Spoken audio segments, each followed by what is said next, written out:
Assalamu alaikum wa salatu wa salamu ala rasulillah. Mes frères et sœurs, nous voici de retour pour une nouvelle vidéo qui s'inscrit toujours dans le combat que nous menons quant au dévoilement et la dénonciation des travers des groupes égarés tels que la secte des Wahhabites prétendus salafistes. Aujourd'hui, nous nous pencherons sur le fanatisme manifeste dont a fait preuve un des leaders de la secte Wahhabite, j'ai nommé Al-Albani, envers Ibn Taymiyyah ainsi que son élève Ibn al-Qayyim. Voici ce qu'il a déclaré dans Mawsu'at al-Albani, dans le 7e volume, à la page 1031. Il a dit en répondant à une personne: je te donne un conseil et un deuxième conseil. Le premier conseil est que si tu ne lis pas dans les livres de Ibn Taymiyyah et de Ibn al-Qayyim, tu seras un égaré. Et il se peut qu'en plus d'être un égaré, tu égares les autres. Fin de citation. Quels sont les points à retenir ici? Premièrement, rappelons que notre noble religion est basée sur le Coran, la Sunnah, ainsi que l'Ijma', c'est-à-dire l'unanimité, et non pas sur les dires d'un homme étant apparu au cours du 8e siècle de l'Hégire. Deuxièmement, la preuve que cet homme a tenu une conduite sectaire, c'est le fait qu'il restreigne de manière arbitraire la connaissance de l'islam aux ouvrages de son gourou, Ibn Taymiyyah, et de son élève Ibn al-Qayyim. Par ailleurs, ce dernier parle de Ibn Taymiyyah comme si celui-ci avait atteint le degré de la prophétie, alors qu'il n'en est rien.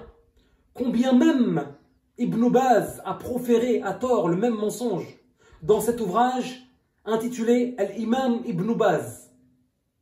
Troisièmement, que dire des musulmans ayant vécu avant Ibn Taymiyyah? Vont-ils oser dire à leur sujet qu'ils sont des égarés parce qu'ils n'ont pas connu cet homme, ni même lu ses ouvrages?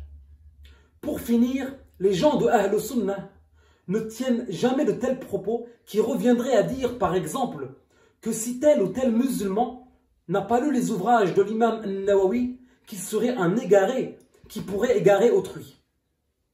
En guise de réplique, mes frères et sœurs, à Al-Albani, il nous suffit de lui rapporter les dires d'un noble savant contemporain qui n'est autre que le cheikh Ahmed al-Ghumari, qui au passage est réellement un hafiz, c'est-à-dire un spécialiste dans la science du hadith, ne s'étant pas contenté d'usurper cette qualification contrairement à Al-Albani. Voici ce qu'il a déclaré dans son livre Ali ibn Abi Talib, Imam al-Arifin, en pages 56 et 57, ce qui suit: que Allah enlaidisse Ibn Taymiyyah, l'humilie et le rétribue par ce qu'il mérite. Et cela a été réalisé, alhamdulillah, car il a fait de lui l'imam de tout égaré qui égare après lui.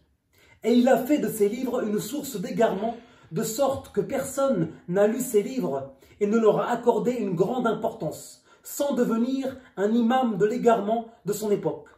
Et il suffit pour cela que Allah Ta'ala a fait sortir des idées perverses d'Ibn Taymiyyah, la corne du diable, Qarn al-Shaytan, et ses disciples, les chiens de l'enfer, Kilab al-Nar. Wallahu Ta'ala a'lam wa ahkam. Que Dieu nous accorde le maintien sur le chemin de droiture.